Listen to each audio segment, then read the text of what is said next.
we talked last week, and for those that weren't here last week, we're doing this quarter a little different. I'm teaching. I taught last Wednesday, tonight. Toby will have next Wednesday and the Wednesday after that. Sammy will have 2 Wednesdays after Toby, and then we'll see what happens from there. I think Bruce is planning on finishing the quarter out, but we'll see. Since we're doing this, since we've got the different classes this quarter, the men's class, the women's class, separated out. All right, so last week we started out talking about Lot, and the name of lesson 1 is Lot, How to Make a Terrible Decision. And we all come to the conclusion real quick that we need zero help in making terrible decisions. We've all made them, and we'll probably make more before our life on this earth is over. What we hope to learn from, even the bad decisions that we make throughout our lives, we hope to learn from those mistakes and next time not make them. But what we can look at with Lot, and of course we're playing armchair quarterback here, we can look at the things that he did and say, man, he should have never done that. Why did he? We would never do that. But what we need to do is take those things and realize that what we may think is a good decision right here, we need to look farther ahead at the big picture. And that's something that Lot did not do with this decision. He didn't really look much past his nose on this because all he saw was the plains of Jordan and how green they were, how much water was there. From a business standpoint, that was the best decision he could make. But it went, like I said, it went farther than that.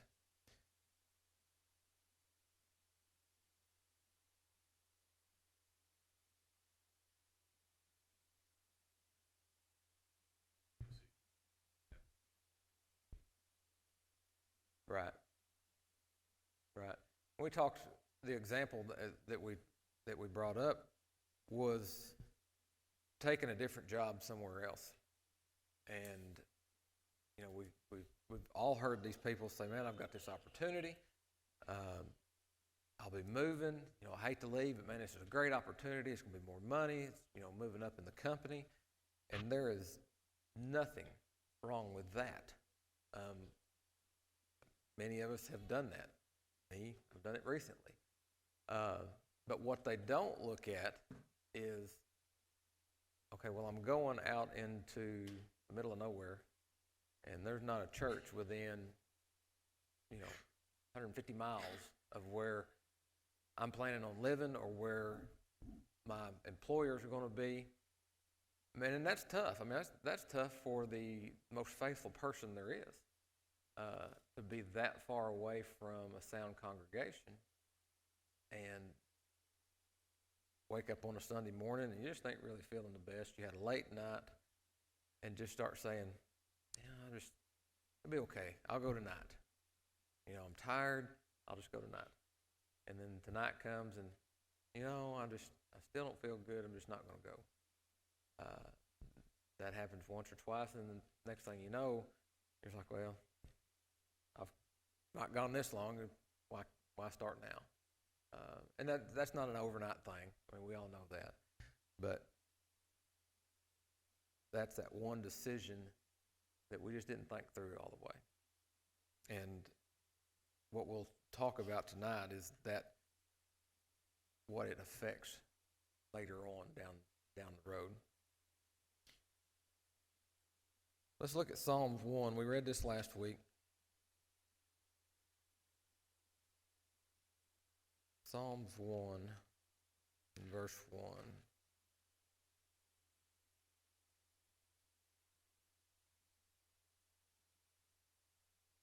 If I can get there.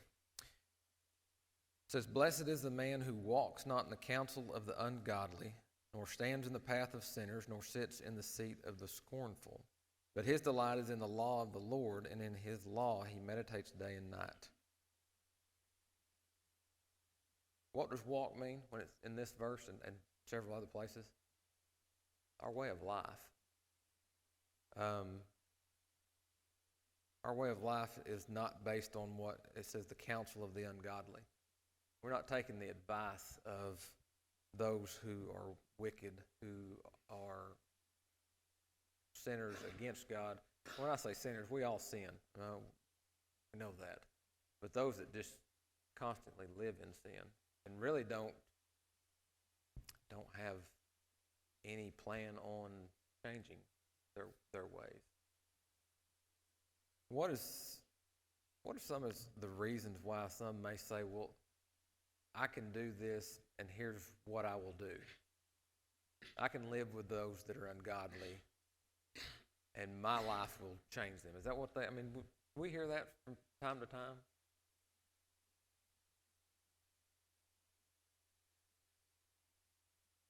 Yep. Yep. Yeah, because it's easier, at some point, it's easier for the one who's trying to make somebody change to give up than it is for the person who, because they don't have that other person doesn't have anything to lose, So, Roger?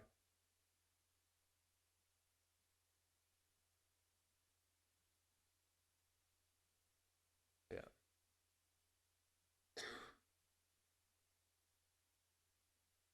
Yep.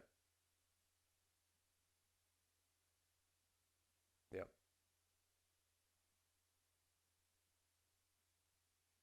Yep. Yep. Right. Yeah.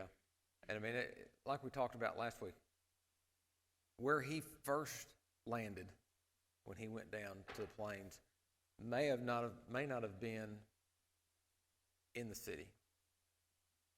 It could have either expanded and ended up encompassing him, or he could have gradually entered into the city to where he eventually lived.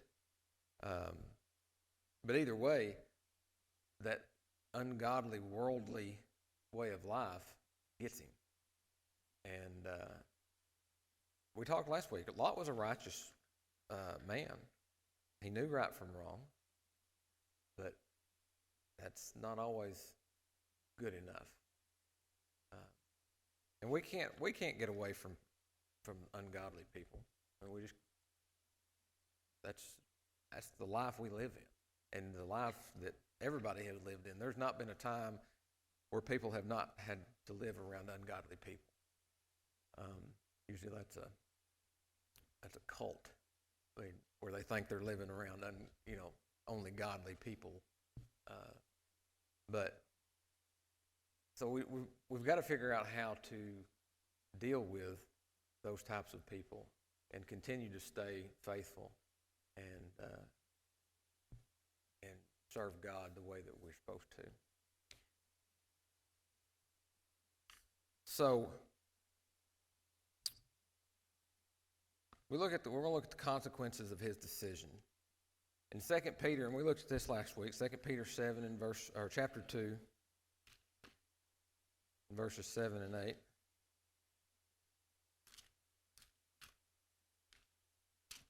They let anybody in here, don't they? That's right. That's your uncle's fault right there. 2 Peter chapter 2, verses 7 and 8. Verse 7, it says, "And delivered righteous Lot, who was oppressed by the filthy conduct of the wicked. For that righteous man, dwelling among them," it says, "it tormented his righteous soul from day to day by seeing and hearing their lawless deeds." I think about that as he still had a conscience. And that's one thing that once you get to a point where your conscience is seared, this right here they'll not be able to say about us. If we get to the point where It doesn't bother us. I've said this before, and I don't remember who it was I was talking to. Our young people today, and I'm not picking on them, but the ungodliness is so out there, and it's so prevalent, and the mentality is, you got to accept it. God is love, and He's accepting it. They understand that it is sin, but they're not as grossed out, ain't the right term that I want to use, appalled. They're not as appalled by these sins as what it was 25 years ago, 10 years ago. They see something now and it's just like, nah, I don't agree with it. But whereas 15, 20 years ago, you saw that and it was, you're really turned off by what you saw. And that's what has happened in society. That's, like I said, it's acceptable. This is, it's the way of life. And, God loves everybody. And I do not disagree with that. But He does not like the sin that's being committed. Who had their hand up? Tom? Yes. Yes.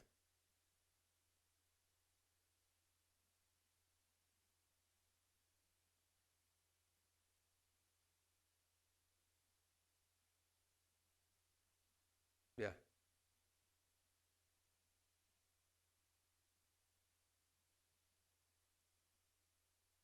Yeah.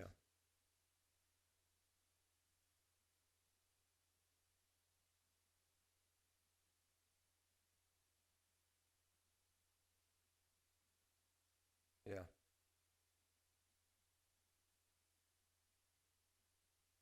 Yeah. Yeah. And on radio,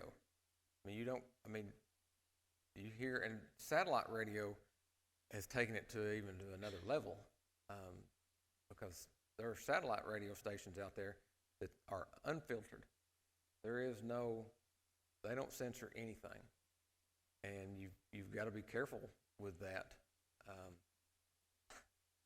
I laugh, but there's a song. This is back when Kaylee was, trying to think, she was 4 or 5-ish, 6 maybe. And there was a song, one version that played cut out the cuss words.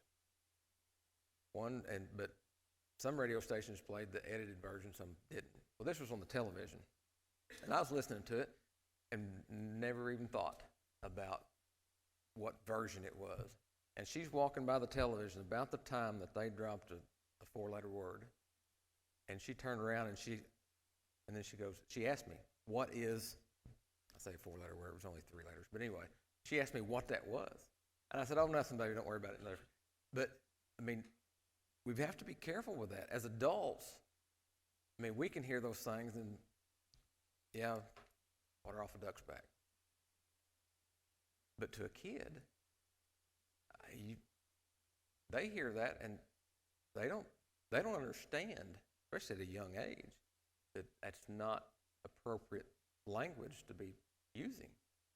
And if we're not careful, if we don't make it to where our kids realize, hey, this is wrong, if we just continue to listen to it and let them hear it and think, oh, there's nothing wrong with this, when they get older, they'll start using those words. Or they'll start using it when they're young, not knowing that it's unacceptable. As parents, we can show them that it's unacceptable, but it's a hard message to teach a kid. You don't say that when we're sitting there listening to that very thing's being said. Yes. Yeah. What they're listening to, what they're watching. Cell phones now are computers that can talk. You can talk on, and they can access anything. And as a parent, it may make your kid mad, But you have to every once in a while take that phone and know their password and look at whatever you want to.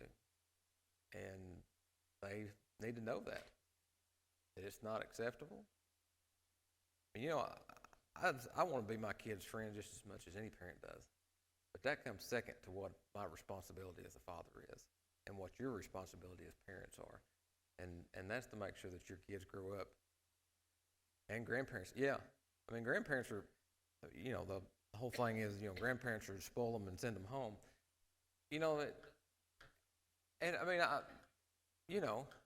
That is the case. I mean, y'all, as grandparents, you raise your kids, but you can't just say, it's all the parents' dealings now. I mean, because y'all know, y'all went through it. You need help. Mike.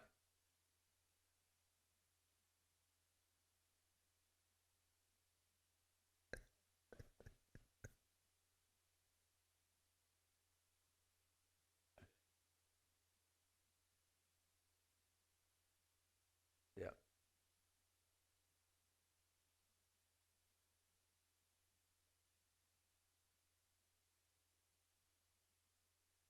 Yeah. Yeah. And I'm gonna ask this because I'm just really personally curious. There is a fine line between sheltering your kid and protecting your kid and letting them grow up. I remember as a kid, Kaylee's age, thinking, my parents have got to let me go at some point.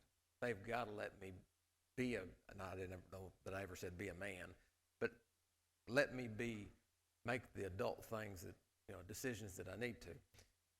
Wish I could go back there and kick myself.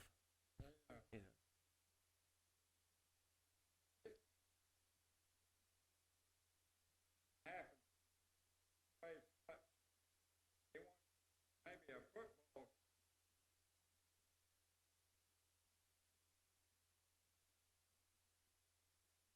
busy that parents here and take them there, they forget about Yeah. or their kids wrapped up.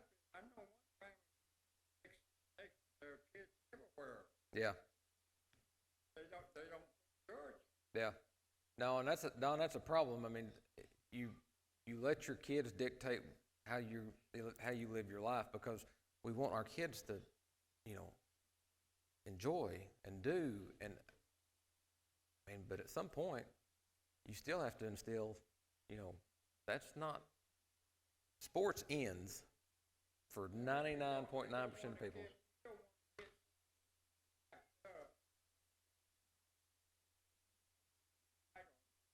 No, absolutely. And you got to. One family, two girls, always here at the Road Rock, gymnastics, dancing. Yep. Yeah. You have to. That starts with the parents. And I point to myself. It's hard on parents. Yeah. If I see it, I can't say nothing about it. Yeah. What are they were girls now, up and now, 18 years old, you're going to really have a problem after. Oh, yeah. By that point, they're already headed down a path that God is if God is just a second thought, afterthought of, well, if we don't have practice, if we don't have this, we'll go to church. I won't ever say you're too late, because until you're in the ground, it's never too late. But speaking from experience, it is more difficult to come back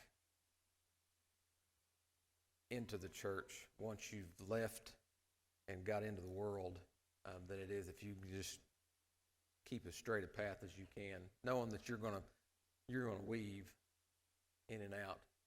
But when you make a complete detour, it's hard to get back on the interstate.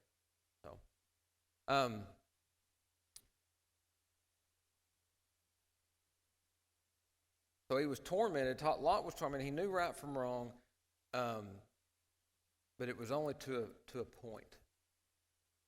I mean, it wasn't bad enough for him to say, hey, I need to get away from here. I mean, he stayed there. And he, you have to wonder if he thought in his mind, you know what, I can handle this. I'll just stay on the outskirts. I won't get involved. And then it just one thing over time. And again, we all know this is not something that happened. He didn't show up, and then the next day he was in amongst the heathens. This took time. His morals were corrupted. Look at Genesis 19 and in verse 4.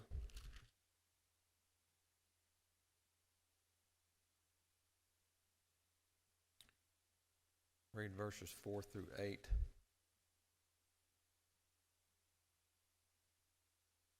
says, now before they lay down, let's go back up to get a little more of the context.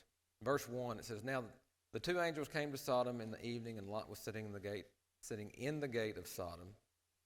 When Lot saw them, he rose to meet them, and he bowed himself with his face toward the ground. And he said, here now, my lords, please turn into your servant's house and spend the night and wash your feet, and then you may rise early and go on your way. And they said, no, but we will spend the night in the open square. But he insisted strongly, so they turned into him and entered his house. Then he made them a feast and baked unleavened bread, and they ate. Now before they lay down, the men of the city, the men of Sodom, both old and young, all the people from every quarter surrounded the house. And they called to Lot and said to him, where are the men who came to you tonight? Bring them out to us, that we may know them carnally. So Lot went out to them through the doorway, shut the door behind him, and said, please, my brethren, do not do so wickedly. Now, see now, I have 2 daughters who have not known a man. Please let me bring them out to you, and you may do to them as you wish. Only do nothing to these men, since this is the reason they have come under the shadow of my roof. Now, you want to talk about corrupted morals. To offer your virgin daughters to this mob of men to do, it says right there, take my daughters, they've not known a man, and do to them as you wish. As a father of 2 daughters, it blows me away to read that. Now, if you've looked at this book, there's a portion at the top of page 6 that says customs regarding hospitality. It says, perhaps the custom regarding hospitality can help us understand why Lot offered his virgin daughters to appease the angry mob that arrived at the door. When a man extended hospitality to a stranger, he was responsible not only for providing a meal and a bed, but also for the guest's personal safety. Perhaps such an extreme threat to his guests caused Lot to become extreme and unreasonable in his thinking.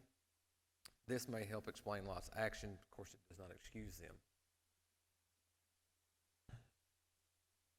I didn't investigate any more than that. I don't know if there was a law that Lot could have been punished if his guests would have been harmed. But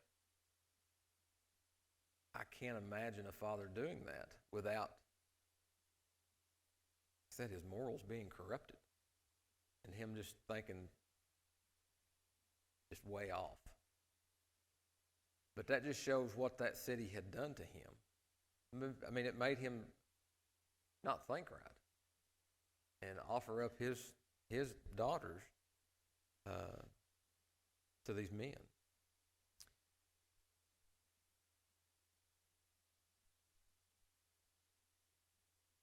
Well, yeah, we don't know whether they hurt him or not. He was outside and shut the door. But yeah, it would have had an effect on him. And we'll look. Say that, I doubt we'll get there, but we'll look at. We can see if we read on what his daughters did later on, and you can't tell me that was just by chance. That where he took them and the life that they lived and what they saw and was around, it affected their morals. So,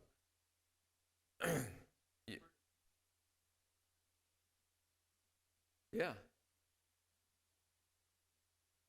Well, yeah. And the thing about it is,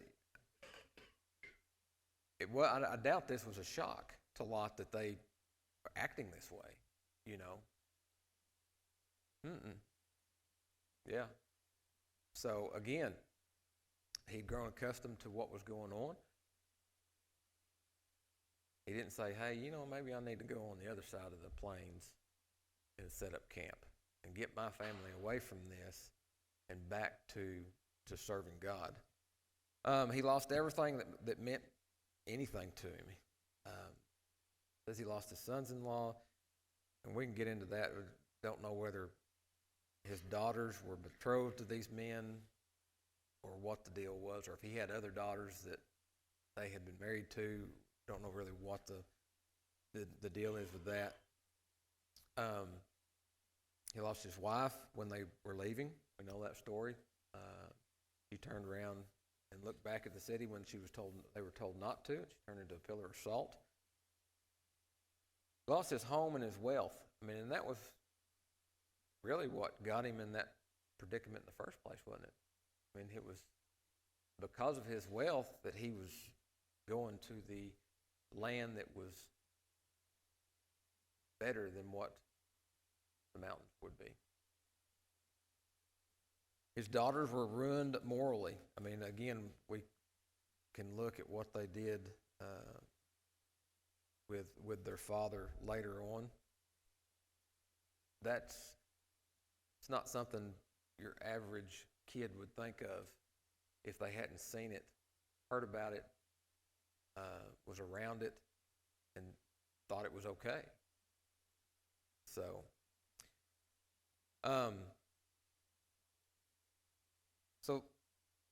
because of that decision, it ended up affecting everything that he had, not just him. And that's what we've got to think about when we go to make a decision. Like I said, when we go to say, hey, I'm going to take this job out in the Colorado somewhere, or up in Pennsylvania. Those are two places that pop into my head that you hear about. Faithful congregations aren't just right around the corner. What about the rest of your family? What about your wife and your kids? And even if you're, even single men or women, unless you have zero plans of marrying, one day you could very well have a family. And that decision that you made today about where you're going, what you're going to do with your life, will affect them. We can, as adults, we can look back on our lives of what our parents did that have affected us one way or the other. We can probably all look back at things that our parents did that we think, I didn't see it then, but I see the result of what they did, whether it was affected us in a good way or a bad way. And hindsight's always 20/20. Or maybe it's something that we have done that we can look back and say, right there, that's the decision that I made that took me down whatever road that I should or should not have taken.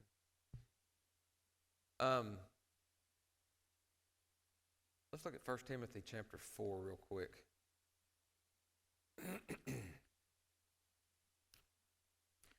1 Timothy chapter 4, verses 1 and 2.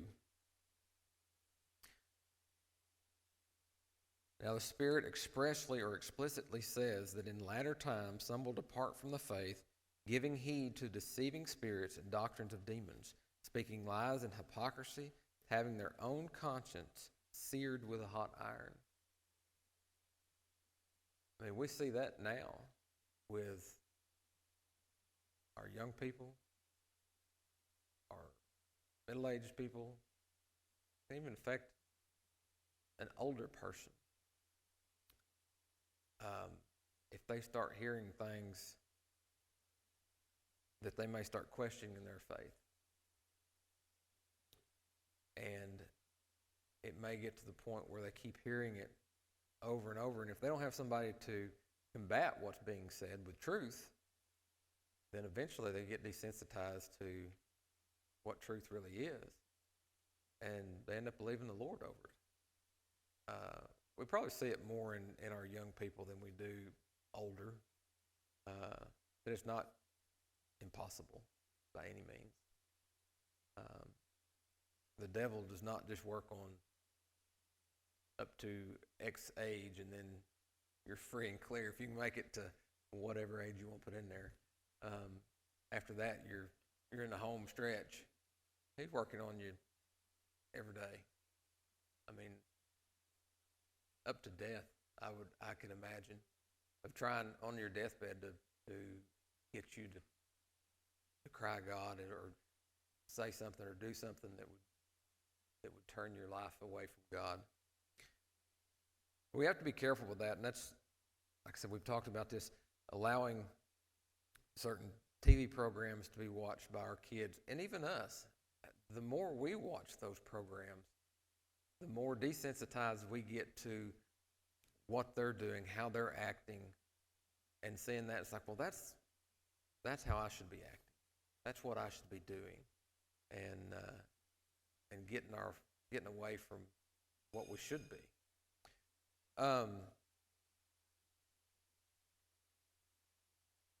Yes, sir.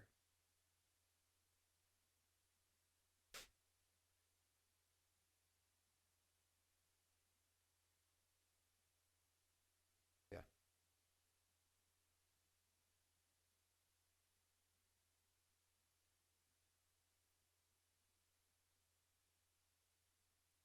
Yep. Yeah.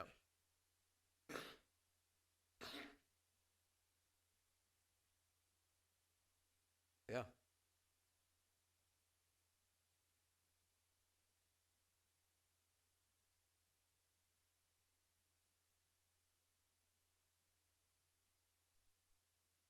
Yeah.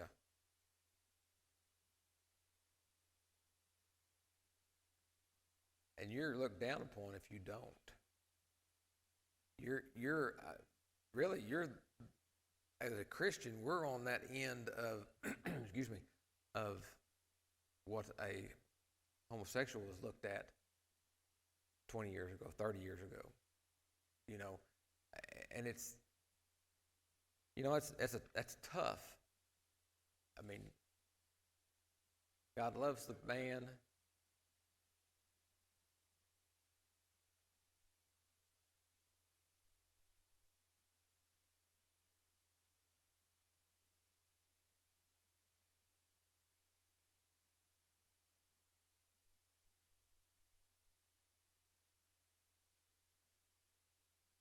Yes.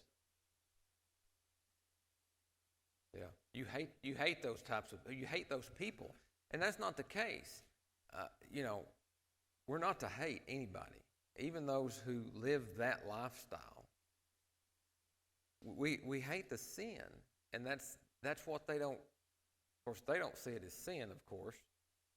And they really, to an extent, have taken God out of. Used to it was, God loves everybody, and God. They still use that some, but they've almost got God out of the picture completely with homosexuals and transgenders and all of that. It's no longer, well, God still loves them. That's their choice. That's how they live. That's who they are. That's what they are. Instead of, well, God accepts them. God doesn't. Not the lifestyle that they're living. Now, if they can change and repent of the sins that they've committed, God will be accepting of them. But it's tough, having young kids that see that. I mean, it's down to Disney Channel programs and they don't push it as hard as they do the other programs, but they're slipping it in there to where, as our kids, they say, oh, they won't think about it of what's going on. And by the time they realize that they've got it in their head of, well, that's just okay. What I was going back to, our young people are getting to the point where they see the sin, they acknowledge the sin, but they're not as upset about it as they should be. Yes, sir. This Christian family, where they're in Indiana, and they're Yeah. and what he did, he just went and got a VCR or a CD, have a TV. Yeah. He showed movies they could watch. Yeah. Now, him and his wife would not have a TV. Yeah. So they monitor their children watch. Now they're adults. They're Christians now. Yeah. I mean, and that's what we have to do as parents is, I mean, we have to monitor everything.